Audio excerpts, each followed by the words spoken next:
China की सबसे बड़ी समस्या आ गई जनसंख्या, तो उसने वन चाइल्ड पॉलिसी, और ये चाइना को डुबा दिया। इसलिए जब भारत से लड़ाई हुआ गलवान घाटी में, तो भारत की सैनिक खड़े रहे सब 6 महीने तक लगातार। 6 महीने में उसको 4 बार अपने सैनिक बदलने पड़े थे। इसलिए जनसंख्या नियंत्रण जो है वो ठीक है, बट एक लिमिट के अंदर। क्या हमें वन चाइना पॉलिसी साइन कराने से पहले वन इंडिया पॉलिसी नहीं पाएंगे? हम वन चाइना पॉलिसी तभी साइन करेंगे जब तुम अखंड भारत पे साइन करो। नहीं समझा? लोग भूल जाते हैं। इसीलिए जोसेफ मिजनी ने कहा था कि अगर समाज में क्रांति लाना है तो शासन युवाओं को, हाँ, शासन किसे सौंप दो? युवाओं को सौंप दो। कम्युनिस्ट समझ में आ रहा है कि नहीं आ रहा है? किसी को कोई दिक्कत नहीं? बाद में चाइना आगे गया, उसकी जनसंख्या बहुत भयानक बढ़ गई। जनसंख्या इतनी हो गई कि चाइना को समस्या आने लगा यहाँ पे। अब चाइना इधर धीरे धीरे और जगहों पे कब्जा करते गया, क्योंकि अफीम युद्ध के समय पे यहाँ मकाऊ और हांगकांग पे ब्रिटेन और पुर्तगाल का कब्जा था, उसको भगा भगा के सब अपने में मिला लिया। खैर मकाऊ और हांगकांग को तो मिलना ही था। चाइना धीरे धीरे आगे बढ़ते गया। चाइना की सबसे बड़ी समस्या आ गई जनसंख्या, तो उसने one child policy, one China policy नहीं, वन चाइल्ड, एक ही को लड़का होगा, चाहे लड़की हो चाहे लड़का होगा, और ये चाइना को डुबा दिया।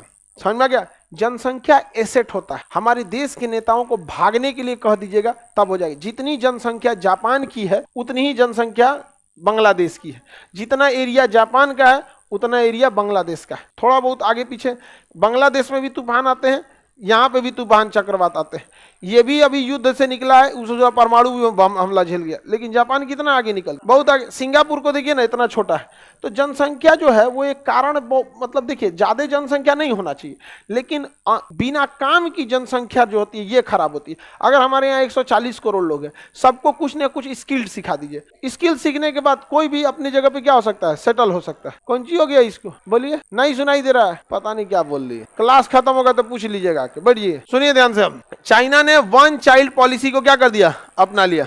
वन चाइल्ड पॉलिसी, इससे उसको दिक्कत क्या आया? अभी हम लोग की जो जनसंख्या देखिए, एक जो युवा पीढ़ी होती है वो 20 साल में खत्म हो जाती है। आप काम करने के लायक होते हैं 20 साल की उम्र में, और 40 साल बाद आपका एज क्या हो जाने लगता है? अब वो आप युवा नहीं रह जाते हैं 40 साल के बाद वहां पे। तो चाइना में क्या हुआ, वन चाइना पॉलिसी की वजह से एक ही लड़के हुए। अब उससे धीरे धीरे दिक्कत क्या होगा कि 20 से 30 साल बाद जितना युवा दिख रहा है उतना बूढ़ा दिख रहा है, क्योंकि रेशियो बराबर था। एक आदमी का एक ही लड़का हो सकता था। अभी हम अपने समाज में देखिए, बूढ़ा आदमी बहुत कम दिखता है, वो भी सुबेरे सुबेरे दिखेगा चाय के दुकान पे। समझ में आ गया कि नहीं आ गया? ज्यादा हम लोग के युवा दिखते हैं सब। चाइना में ऐसा नहीं हुआ, तो एक यहाँ युवाओं की कमी आ गई चाइना में। दूसरा दिक्कत ये हुआ कि जो चाइना का लड़का है वो समझिए कि तो अपने आप में बेबी इंपरर हो गया, छोटा राजकुमार। एक को लड़का, बाबू खा लो, बाबू ये कर लो, बाबू क्या हुआ, बाबू अभी तक नहीं आया, बाबू मेरा कहाँ रह गया, कहीं उलट तो नहीं गया, मर तो नहीं गया, चुरा तो कोनो नहीं लिया। अब बाबू बाबू बाबू कह के ओका नौटंकी हो गया, छोटा राजकुमार, लिटिल एम्परर। चाइना में एक कल्चर आ गया, लिटिल एम्परर। हाँ हाँ, केक काटो, केक काटो, उससे खूब केक काटा, उसके लिए बिलार पोस दो, सियार पोस दो, कुछ, अरे खूब इज्जत होने लगा चाइना में वहां। अब यही ये नियम सब पे लगेगा देश के ऊपर।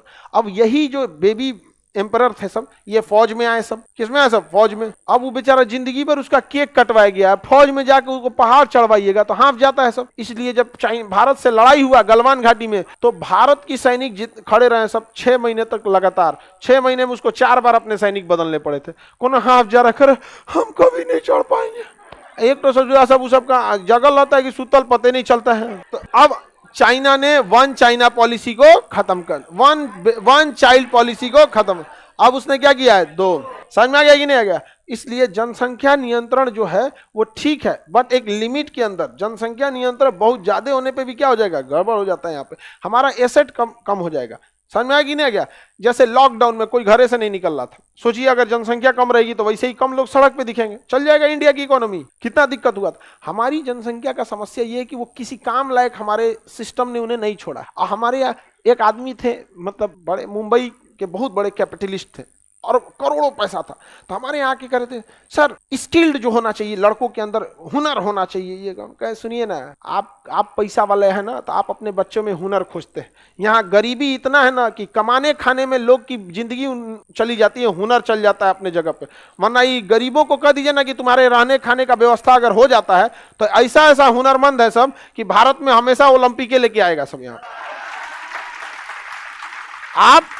ऐसे ऐसे हुनरमंदों को देखिएगा ट्रेन में भीख मांगते हुए, आपको क्या लगता है वो लोग जाके पहुंच पाएंगे उतना आगे? अरे रोजी रोटी के चक्कर में क्या ना छीन लिया यहाँ से।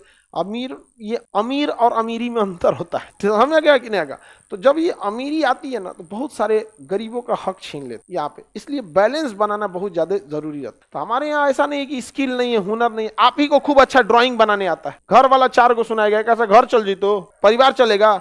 वही इंग्लैंड में रहिएगा, ड्राइंग बनाइएगा, वाह बेहतरीन, अरे यार कितना अच्छा ड्राइंग बनाया है, 5,000 में हम ले जाते हैं, रोड पे बना देता है आप, एकदम बेहतरीन बात। गाना गाते हैं खूब बढ़िया, बस तो वहाँ का कल्चर है, डेली पार्टी होगा तो कोनो ना कोनो गाने गाने वाले को बुलाना पड़ेगा। हमारे यहाँ तो नहीं, गाना गाइए ना, कहेगा कौन चीज तो बियाह में गाना गई तो रे ऑर्केस्ट्रा में गाना गाएगा। हमारे यहाँ स्किल क्या हो जाता है, दम तोड़ देता है।